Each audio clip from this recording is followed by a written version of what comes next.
Welcome to Din's Talk, the space where soul wisdom meets bold action. I'm Mia Dins, your host, here to ignite your fire, help you claim your power, and guide you to take unstoppable steps towards your dream. Every episode is designed to awaken your purpose, fuel your passion, and spark transformation in your life. It's time to step into your truth and never stop. Let's dive in. Hello, beautiful souls, guys, everyone. Thank you for tuning in to another episode on Din's Talk. I am excited. I know I always say that, but it's true because I'm always excited to have my guests on because everyone is sharing a very unique story, bringing a very unique energy, and I absolutely love it. And most of all, I never know where this talk is going to go. And that's the most exciting part.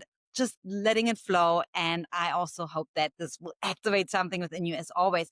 Today, I'm joined by beautiful Kris Hall. She is currently in Canada, right? Is that still correct? Yep. Has always also traveled the world a little bit like me before and her when she was younger, but she will share that story. She used to be an environmental engineer, now is an sexual empowerment coach, all about sex, love, relationships. And through her own journey of healing and feeling disconnected to her body, she actually got led on this path, which is so beautiful because that's why she's here today. That's why we are talking and recording this beautiful episode for you. She helped over hundreds and is still helping a lot of people to connect with themselves through sexual practices, self-pleasure practice, all somatic breath work, all in combination. And we will dive deep into that topic today. I know, guys, for some it may be triggering and taboo, but we want to eradicate that and just go down to the core really deep. And I am so excited about it because we all should have a self-pleasure practice, and we will tell you why. So welcome, beautiful. And tell us a bit about you and just whatever flows through to you. Yeah, a bit about me. I mean, that's a great intro. Thank you. I think the funniest part is going from being an engineer to being a sex coach. And I love I love the title that I took for myself, which is the pleasure engineer. And I laugh at that too because technically I am still a professional engineer, which means that after my name there's a P.eng in Canada. And so P is just stands for pleasure now. And Good. yeah, yeah, I help people live their juiciest, most alive lives.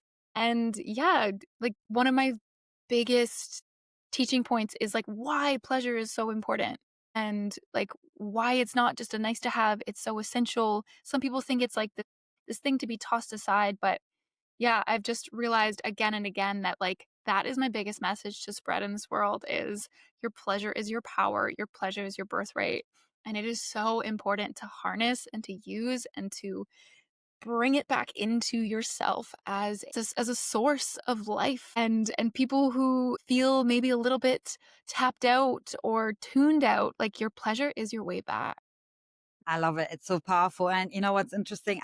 I realized, how we also manifest with a specific frequency. And what I realized for me, the most or the highest frequency of manifestation, I'm not just talking about, financial abundance, but anything in life is actually joy and pleasure for me. When I feel joy and free, it's like this is how I manifest. But I guess I'm not sure. Is there a difference between joy and pleasure? It just came up for me. Maybe is there a different energy or something that you It's would think? it's subtle. Yeah, I mean, there's I would say they're very overlapped, but joy has this happiness versus pleasure feels more sensual. It feels more in tune with the senses versus joy feels like it's just straight on that happiness, that smile, but it's when you feel joy, you're probably smiling versus when you're feeling pleasure, you might have any sort of face, right? You might be mid orgasm and it's a depth of sensation and it's a feeling all the feelings versus just joy. I love that because for me it's joy. It's like this childlike, oh, I'm gonna, jump and try to catch butterflies, this kind of thing. And that is what this freedom feeling. I'm free to do whatever. Yeah, I love this explanation. Yeah, absolutely agree with that. The pleasure. And well, how did it come about your journey? How would someone go from, environment engineering to the pleasure coaching and, the sexual love relationship coach. How does that work? Yeah, I mean, I think the easiest way to start is to say, like, I became an engineer because I thought that's what I had to do. I became an engineer because that's what my childhood told me I should do. That's what my parents told me I should follow when I was like, oh, I'm interested in this and this. Like I didn't know that sex coach was a possible job. And so, like, the one is like my, like, kind of healing of childhood wounds. And then the sex coaching is my soul's purpose. And so there's like, I had to go through one to get to the other. And going through the engineering journey was beautiful, right? Like, I loved school and I loved how wild it was. Engineers got wild. And I loved all my classes. I loved learning about science and physics and applying it all. And yeah, then once I got into the workforce, it was really, really boring. And it wasn't creative. Like, I always thought that an engineer was creative with the different, like, kind of forces at their beck and call, right? But some people get to do that as engineers and a lot of us don't. A lot of us are just following what somebody else has done. And so it ends up being a very stagnant place, at least for me, it was kind of like staring at a gray wall every day. And part of my soul was dying. I was just going into the office and I was not able to, like, part of me was just like trying to rip out of my chest every single time. And I felt like I had to dress in a way that didn't really align with me. And I felt like I had to tone down my emotions and tone down all the parts of me that made me so great were all gone. And so I was like, why am I doing this to myself? Why am I sitting at a desk day in and day out and not bringing my full self into my work? Like, how can I ever create something beautiful in this world if I'm not bringing all of me? So yeah, that's kind of how that inspiration started to hit. Yeah. I love that, and I can relate to this feeling of going into an office. Not that I was long in corporate job. I did it for, I think it was 1.5 years, the maximum. Before that, I was always working in gyms, so never knew what it feels like to have a 9 to 5 job. I had always like times all over the show, working early mornings, 5 a.m. until 9 p.m. This kind of things, weekends, holidays, of course. When you described that, this feeling of, oh, I have to dress a certain way, the dress code, like the corporate way, and everything is so rigid. There's no space for creativity. You have to follow I mean, look, it depends on the job. Some marketing departments may have more space. I'm not saying that every job is like that. And also, to point out here, it's not suitable for your soul, not suitable for my soul. And my absolutely other souls would thrive in that because they came here to be and live in structure because that is giving them energy, right? To understand that too. And we need that. And I think it's important to listen to these signs and okay, you felt bored. And now then obviously you decided what? I'm gonna go and dive into that because you felt like, oh, there is something wrong? Or I remember you said something with you felt like with your body. Yeah, you share your story, how that actually the disconnection there. Yeah, yeah. So it kind of came through a couple different ways. So the first was that I was experiencing really painful sex and had been for many, many years and had been trying to heal that and be trying to work through it. And I could not find the solution. I went to so many doctors. I got so many different tests and just nobody had an answer for what was wrong. And so I just kept looking. I would get dejected, but then I would get some hope again and I would keep looking and keep looking. So that was the first reason why I kept moving towards sexuality. Another reason was that, like, I always felt really comfortable talking about it. And I was like that friend as a teenager that would like talk about it and bring it up and make it acceptable. And we'd have all these fun conversations like about sex. And I feel like I was the one who kind of like poked the bear most times. And yeah, I've just always been someone that people have expressed that they feel really comfortable talking to about sex. And then the last reason is the podcast. So because of that comfort and like something that like was just kind of always I identified with and people kind of knew me as a person you could talk to about sex, that I started a podcast. And this was before I was even a pleasure coach and before I had studied long and hard and healed my wounds, but yeah, I started that podcast because I wanted to talk about it more. I wanted to, just just be around the conversation. And yeah, then eventually I was just decided, you know what? No, this feels really good. This feels like the place to go. And yeah, I did have some big moments where, and I guess the last piece is like I found a teacher. I found a teacher that like actually could heal those wounds, and I didn't really think that that's where I was going. I just like it's like I never went out to become a sex coach, but it found me in the most just authentic way that I was like, well, of course this is what I'm doing. This is what feels right. And this is the way to my own healing, and then let's see if I like actually teaching others. And turns out, yep, pretty good at it, and I love it so much.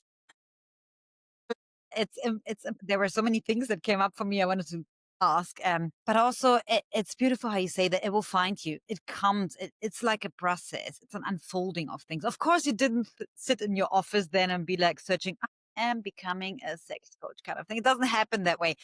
It never does. It never does, right? But this is, I just want to point that out because I feel I get this question asked so many times. How do you know your purpose? How do you find your purpose? People come for readings, right? They want to know. And all I can see certain things, right? In the Akashic records. But at the end of the day, it's an exploring, experiencing, making choices and feeling aligned with it. And sometimes we are meant to do something for a little while, like you were meant to do environmental engineering, just that for certain reasons, and then you do that, and who knows, now you expand to other things. And the podcast, which is amazing, by the way, guys, I forgot to mention that in the intro, I will have what she's having.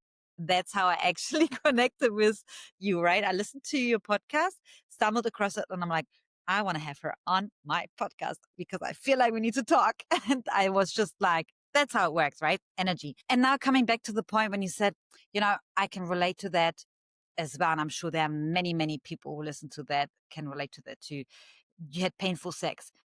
I feel like I can only say that from my perspective that I thought not just painful sex, but even boring sex or stale sex, or I don't know how you would want to describe it. And I thought, that's it. That's what sex is about. There's no, all that what they show in the movies. No, it doesn't exist. The sensual energy, and every woman dreams of that, right? So, do you experience that a lot with the people you have worked with and you are working with, that they actually accept that? Right, settle for it. Yeah, I love the word settle for it because it's something that I usually bring attention to in like my podcast promos, and just like in the words I use is like, we are not settling for less. We are not settling for a life half lived. We are not settling for just okay.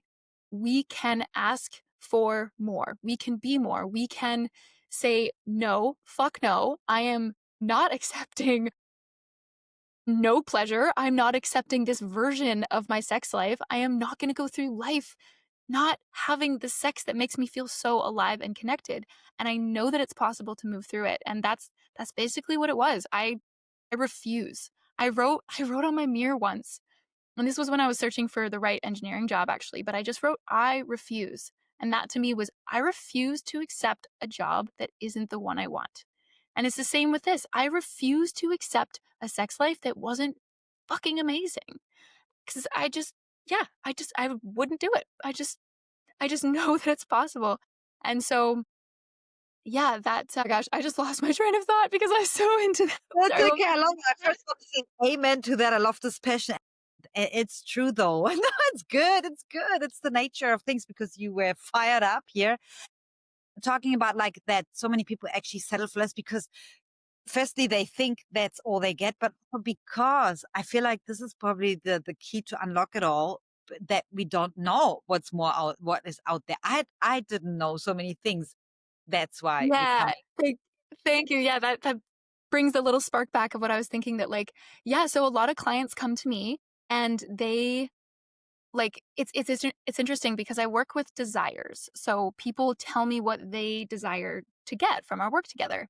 And sometimes their desires are, they're playing very small, right? They're saying like, or even like, so I have a rule when it comes to desires, and I call it the 3 P's of desires. So when you're trying to manifest something, when you're trying to create something in this world, I would say it's really important to make sure that number 1, it is in your power. So something you can control. So that's the first P. Number 2 is something positive, right? So saying, I want incredible sex instead of, I don't want to be anxious during sex, right? There's a different energy to claiming that thing in the positive.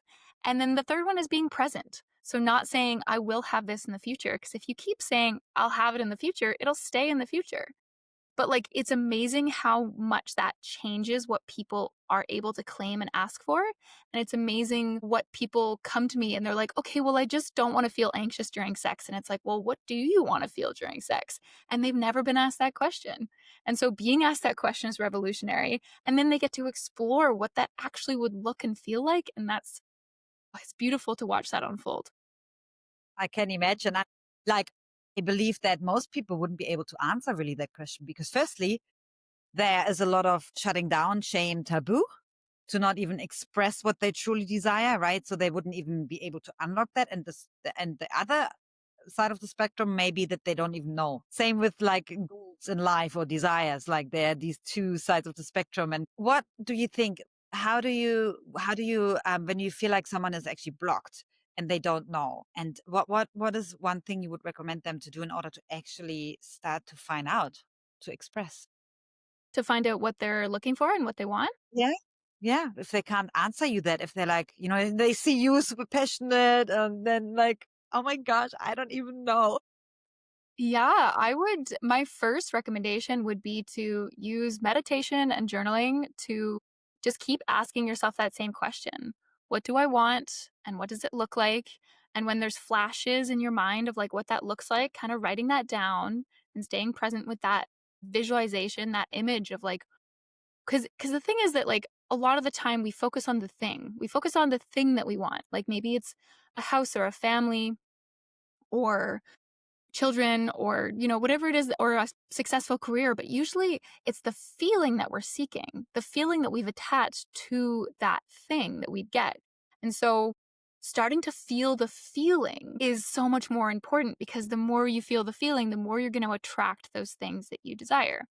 And so if you don't know what you desire, I would say, yeah, one, just write it out. What do I desire? And just let your brain free flow. And then also, yeah, sit in meditation and just inspiration comes through space. Inspiration comes through silence. And if you don't get quiet to just let anything come through, yeah, that's usually when I have the most indecision, is when I don't stop and get quiet. Mm-hmm. Yeah, the pause, right? The pause. That's so important because we are like, this is where it comes, where you can hear the whisper. And I find it powerful because now we're going into the deep stuff. Because firstly, when anybody who has listened so far, you can see it's not just about sex, right? It's part, it's connected to us, like health, like, career, like whatever it is, like all these like life pillars. It's just a part of us. And what it comes down to, right, is spending time with yourself, getting to know yourself, because how the fuck would you know what you actually desire if you're so full of shit?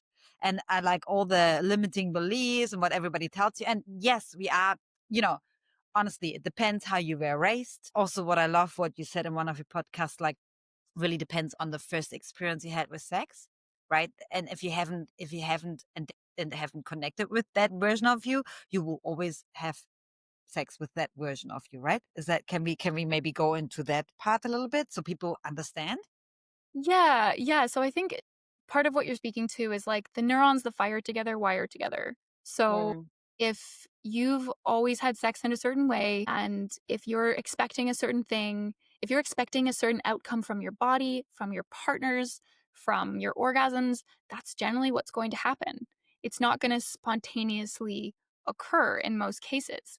And so the neural, and this actually kind of speaks to the painful sex that I had, is like one of the things that was happening was like it's a psychosomatic reaction. So my body was expecting to feel fear and pain instead of pleasure. And so it would actually trigger that response instead of pleasure. Like I noticed at one point, and there was like a cognitive reassociation practice that I had to do for a while, because when I was looking at pictures of cocks, and this was a thing that my teacher was having us do, was look at pictures of different genitalia, and my reaction to the cocks was a little bit of a tense. And that tells you everything, right? Like I wasn't relaxing and allowing and opening and imagining the pleasure that this beautiful piece of another human could offer me. I was thinking, that might hurt, right? And that tells you that my nervous system is wired to react that way. And so it's a slow reprogramming that it's absolutely 100% possible. And I do it personally for my clients through somatic experiencing, but it's 100% possible to create a different pathway, create a different reaction, and yeah, start to experience it differently. I love that. I think everybody should do that. Guys, if you listen, just actually pull up a picture, whether you male or female, and whatever you feel attracted to, the genitals, and then look at it. Because I was just thinking about it. I can't remember when the last time I looked at a picture of a penis, cock, whatever. And I'm just trying to think. I think I'm starting to giggle, maybe to laugh about it, I guess. There's this child, like, you can't do that. And maybe, I'm not sure. I will do that. I actually wrote it down because I thought I'm interested, because I want to see my reaction. I'm always about discovering myself and untangling things. But I find that very powerful what you shared, because those little things will actually tell us so much about us. We dismiss them easily because we think, why the fuck would I do that? But this is the initial reaction you get will tell you so much, which is powerful. And then of course we spoke about it, as you maybe still remember, I don't know, but for example, so I got sexually abused when I was 6, and there are probably other people out there. And then if you haven't healed that, you will always bring that into the sex, right? You will always it will be like, oh, it's something I have to do. I have to be submissive. I have to be disciplined and here and be the good girl kind of thing, right? Do you have had clients like that too? Yeah.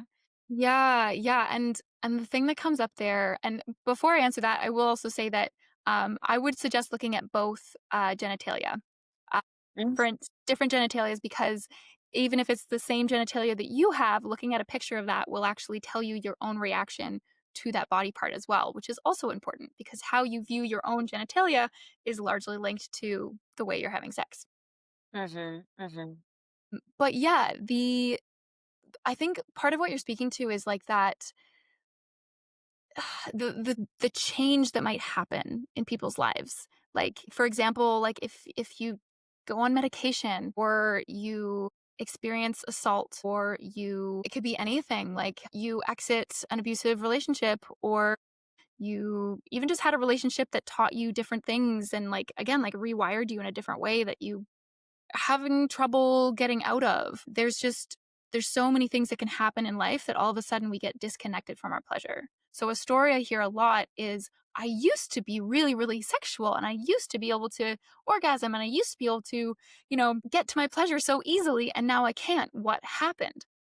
And sometimes it's really obvious that it's like, oh, there was the trigger point. And a lot of time it was just something else, something that happened in life that's kind of like hidden in the flow of things. And that's so normal that like a lot of us experience what's called spontaneous desire when we're younger. And so we find our pleasure so easily, but then once we lose that, if something happens and we all of a sudden need to relearn how to get to pleasure, we have to learn it from a more scientific standpoint. We have to like find the route back to pleasure through certain tools instead of just the spontaneous, "Ooh, I feel turned on now." Mm-hmm. Nah, and this is beautiful. It's powerful, and also like I'm part of this. I used to think like that sex is just sex, right? Very superficial, very it's just sex. You have penetrating sex, you have your orgasm, and that's it, right? And there's so much more to it because I think the penetrating part or the sex part is just a little bit of it. And I remember when I started to listen to things more, discover that I was like, wow, I literally just had shallow conversations my entire life. But, in a metaphorical way, right? It would be like, I would just have conversations like, hey, how are you? How's the weather? Where are you going? Okay, bye. This is basically the sex I had in my life. Look, I've always explored a little here and there, but I had to be honest. That's all I did. And I heard about multiple orgasms and this and energy orgasm. And I was like, nah, can't be me. It's not happening to me kind of thing. That was all like very subtle, very subconsciously happening. And then when the more I started to spend time, and also like, I love how you said like the look at your own genital, that because I'm into, sacred room space healing and working with my yoni and actually looking at it, like looking at myself to really spend some time, even put some sun on it. Yeah. Like give it light, like, and yeah, I know. Obviously Yeah. I do it. I'm not sitting here by the beach. Like, I mean, I would, but I don't think. Something wildly powerful is called yoni earth breathing. So like wear long skirts and go sit on the earth and expose her to the earth and then breathe in the energy of Mama Gaia. It's so good. I love that. I will do that tomorrow. Of course, I will put a, sarong around it. But it's amazing. I know people think, honestly, for some people, it's kind of like they will be listen to it and be like, oh my gosh. And that's okay. It's when you haven't been going that deep yet and you don't spend time and it's not your thing, it's totally fine. But I love this kind of stuff because it's so powerful because it is the creation center, right? We are giving birth.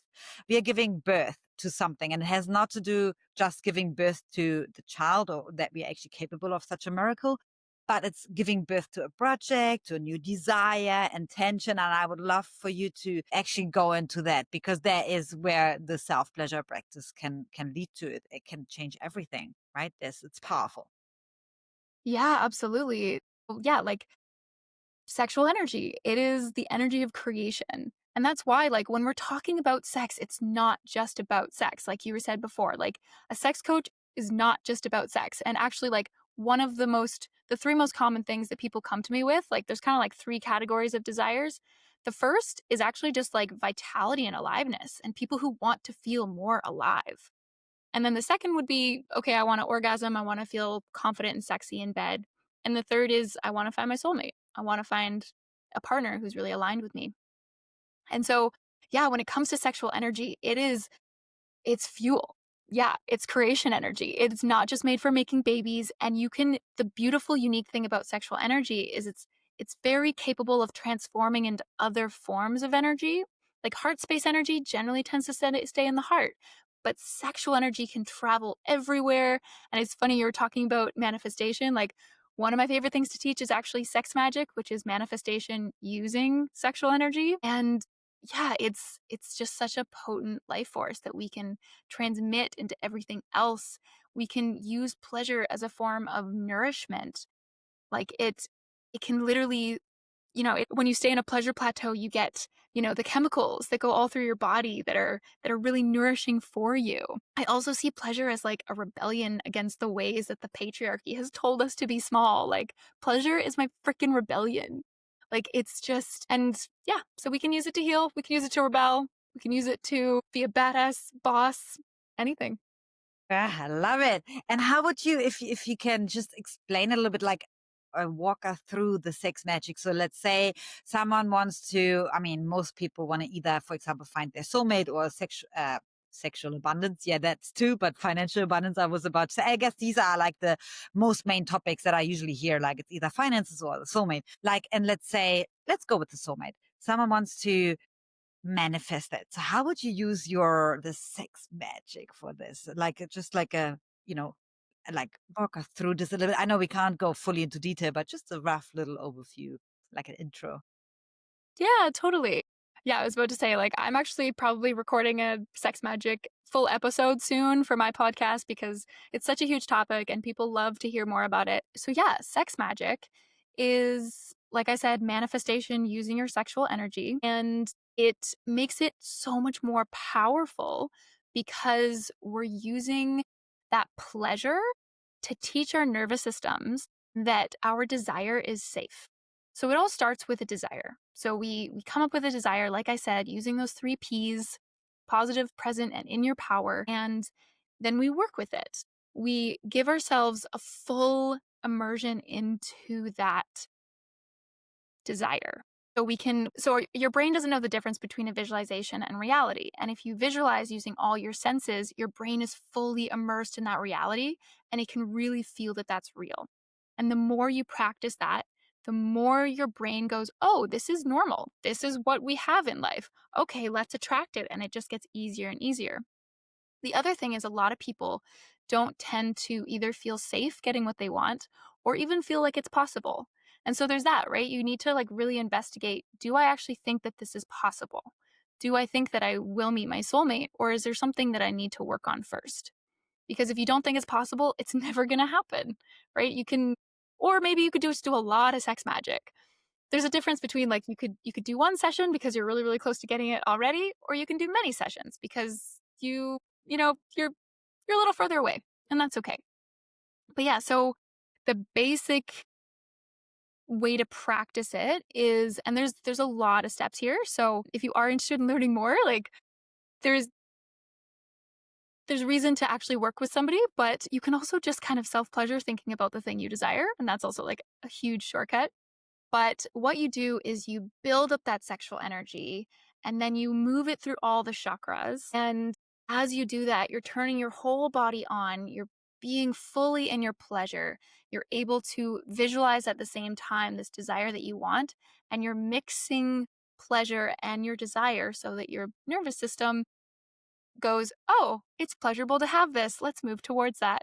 And then you launch your desires out into the world, maybe during a climax or an orgasm. And then you just, it's this full body feeling of having the thing that you want.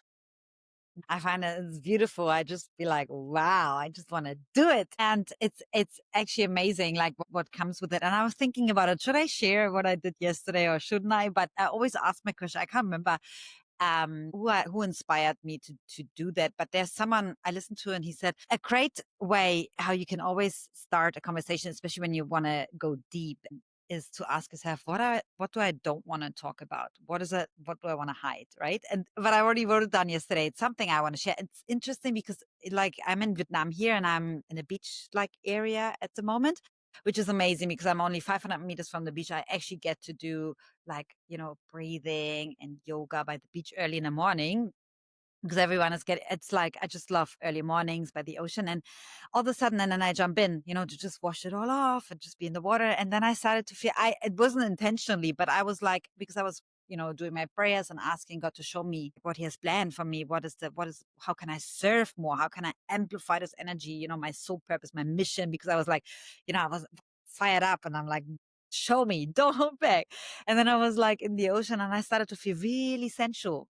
I started to feel like I want to just touch myself and, just explore. And I was horny too, but it wasn't like I didn't want to have, penetrating sex. I just wanted to have the sensual, like feeling of, touching my breasts and my nibbles and explore. And then I got into this feeling. How do you want to feel? How does it feel to serve, to give, to be creative, to express? And I was like, oh, and I was just, like touching like my whole body.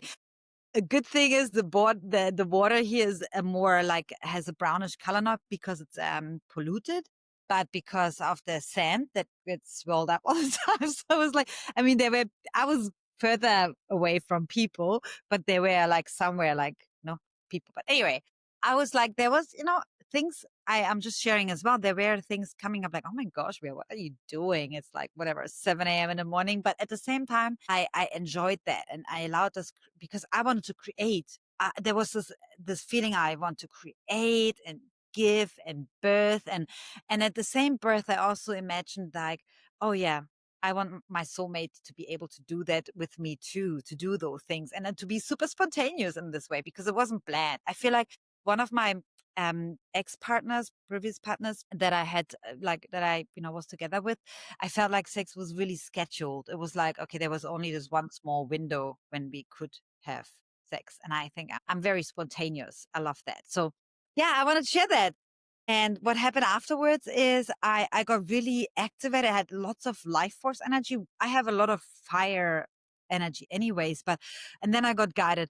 Okay, send this voice message, answer this person, research this, set up a structure for this, and then whole downloads and that energy kept me going the whole day so much that I forgot like, oh, I actually need to eat. Oh, and then, oh, I want to go to the gym now. And then, oh, I need to box. I need to do this. So I had lots of energy. And then, boom, it was 9 p.m. And I was like, oh, I think I need to go settle down. And I just shared this because this is what happens, right? When you move this life force energy through you, you just get activated. So here you go. I think it was like a really good example. And And then I thought of you because I thought it's interesting that I did that yesterday before our podcast, because there's like a transmission that was already like activating. And because we were about to talk that, and it always happens no matter, and I don't blame that, no matter who I'm going to have on my podcast, I will be guided into that, direction, into that energy, which is powerful. So yeah. Yeah, that's beautiful. I love that. It sounds like a self-pleasure practice that was used as medicine. Yes. Yeah, no, Yeah. self-pleasure is, oh my gosh, the most like masturbation is medicine. It really, really, truly is, because the way you self-pleasure is the way you have sex. Like, it's like we were talking about, like those neurons firing and wiring together. Like, that is really what self-pleasure is. And it's a chance to practice. It's a chance to show yourself love. It's a chance to, learn different sexual skills. It's such a beautiful playground. And yeah, I feel like most people don't use it to its fullest potential.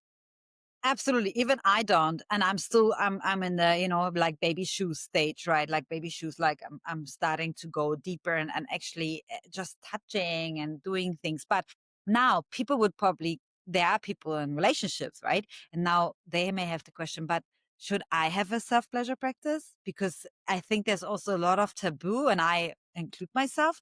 When I was in relationships, I would feel ashamed. I would try to hide when I wanted to self pleasure myself, because I would think I actually have someone for this, But what can you say about that? Because I think there's a lot of shame around that too. Yeah, there's a lot of shame around self-pleasure. There's a lot of shame around sex, and it is a learned behavior, and with anything learned, it can be unlearned. So that's the good news. But also, don't feel shame about having shame, because it's okay. Yeah, anything can be changed. Oh, if you're in a relationship and you don't have a self-pleasure practice, 100% recommend that you do have your own self-pleasure practice, because it's, again, like it's still just as important. It doesn't stop being important when you have a partner. Having a partner just means that you have a regular practice of partnered sex, but your regular practice of self sex should still continue. That's, again, like where you learn, where you get to, like, don't you love when you're able to tell your partner, like, can you do this for me? Or like, what do you desire? And you get to answer. Those answers come from self pleasure and come from a really conscious self pleasure practice. So I know that a lot of people tend to move towards porn or towards vibrators, and those are useful in certain situations. And I'm not going to yuck your yum, but at the same time, it's worth thinking about if it is useful towards your pleasure goals. What are your pleasure goals? What do you want to be able to do in partnered sex that you can't currently do? And if any of it involves being more connected, being more flowy, being able to have greater and longer orgasms or hold in your ejaculation longer, then those things, those practices might be something to look at, because they both kind of dissociate you from your body, versus having a self-pleasure practice that uses a manual tool like a wand, like a glass wand is really great, or even a yoni egg or a butt plug. Like, those all get you into your body, allow you to feel the pleasure inside of you, and bring up the pleasure in a very organic way. Because chances are, when you're in the bedroom, I mean, with somebody else, like, you might not go to porn or vibrators. You might go to vibrators, but like, it's so nice to be able to step away from electronics, especially in this day and age, and to just be there fully with yourself. And so there's a couple tools that you can use to really start to amplify that pleasure and to turn your pleasure practice into a sacred ritual where you learn more about yourself and you go deeper, instead of something that might be a little bit dissociating. It might just be like a couple quick minutes to just get off. Yeah. No, I absolutely love that. And isn't that also a reflection of our communication style at the sex? Because so many people like, it can get to the stage where they forget to express themselves, but most likely because they don't fully express themselves to themselves, right? Because I remember now I had a couple of relationships where we couldn't even talk about sex really, and I wasn't expressing it. I wasn't be able to express it to myself, and then of course, if I don't do that, then I can't express it to another person. That's why I love what you say. The self pleasure practice, actually, it is the communication tool with yourself. It's like you're journaling, with yourself, but in a way, and with how you call it, your sex magic, like exploring through your sensual feelings and everything. Like, I think it's even more important, like you said, it's even more important to have this practice for the self-pleasure practice when you are in a relationship. Otherwise, can possibly lose yourself, right? Is that something you agree on, or is it like people like, yeah, what's your experience like? Yeah, I think it's honestly just as important, because it's always important to show yourself love, right? And it's always, and more than self-love, it's self-worthiness, right? Like showing yourself that you're a sexual, beautiful being. And like one of the best things to do before going on a first date is doing a self-pleasure practice so that you're full. And it's a way to also generate that sexual energy, give it to yourself. Even if there's no direction or purpose, you can still just give it to yourself, amplify it. You'll be glowing, you'll feel more alive. Like there's just no reason to not do it in my mind, and I could definitely do it more often as well. But if you're looking to kind of amplify your self-pleasure practice, if you're looking for new suggestions on how to make it even spicier, I would suggest, first of all, creating a space that feels really sensual and beautiful, something that engages all your senses, right? Like, what are you looking at? What do you feel on your fingertips? What do you smell? Um, yeah, just like whatever makes you feel the way you want to feel. It's not even necessarily sexy. It could be safe. It could be calm, right? And that's another thing too. Like, what is your intention? What do you want to do here? And like, it doesn't always have to be like mind blowing pleasure. It can also be like, I want to feel safe in my body. I want to feel self love.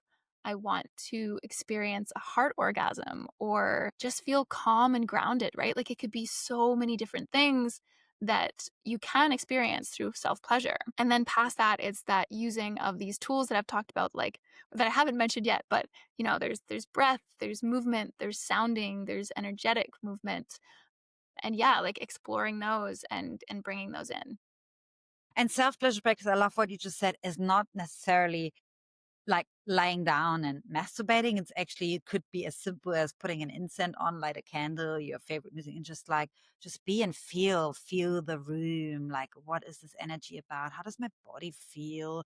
It's about that, right? And it's what I described in the ocean. It wasn't about me, masturbating. It was actually, I started to feel my body in the water, because it was an insight, because the water, it reminds us of a womb space, right? The womb space, water. So I felt I'm held by the ocean. My guy was holding me. And in that moment, I was free to express. I felt like safe. And because I felt safe, I wanted to have pleasure. Because for me, it is related, and it's just coming down. I didn't realize it. But for me, because of my early experience with sex, I have to feel safe, because I felt unsafe. As a 6-year-old, I felt unsafe. So I have to have a safe space. And then when I feel safe, I want to have pleasure.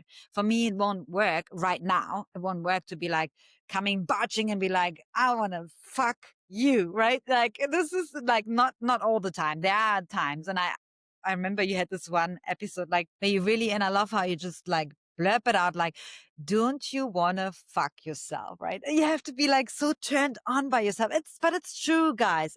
I believe that too, because if you're not turned, and I'm not, like, I know it's all the wording and it can sound rough, and if it's triggering for some people, I understand that, but it's like, don't you just want to touch yourself, be with yourself and feel yourself? And I think there's a lot of body shaming, and including myself, there are a lot of parts that I don't fully accept yet, and I listened to your episode yesterday about acceptance, right? And I did this exercise where you asked, like, whatever number comes through, the percentage you think you accept about yourself in general, not just about the body, but everything. And then for me, it was 60%. I was like, wow.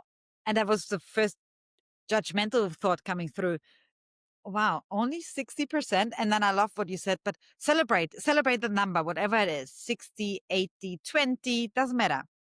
And then go on the reflection. The other part is that the percentage you don't accept. And I love that. It was really cool. I listened to that in the gym, and I was like, and it's true. And it was so freeing to just accept that and be like, okay, cool. Hey, 60%, not bad. And now what are the other 40%? So I know I went off on a different tangent, but it all comes back to the body. And I feel like, so many people from my own experience, and people I talk to and I'm surrounded by, like, they it's not normal for them. They're like, why would I, spend time with myself? Touch comes down to self-worthiness, right? Spending actually time. Yeah. And it can be very powerful.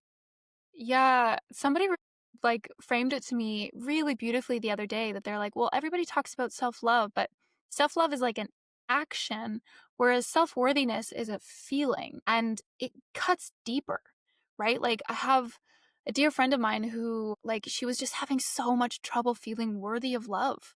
Like she just experienced so much rejection as a very, very young child.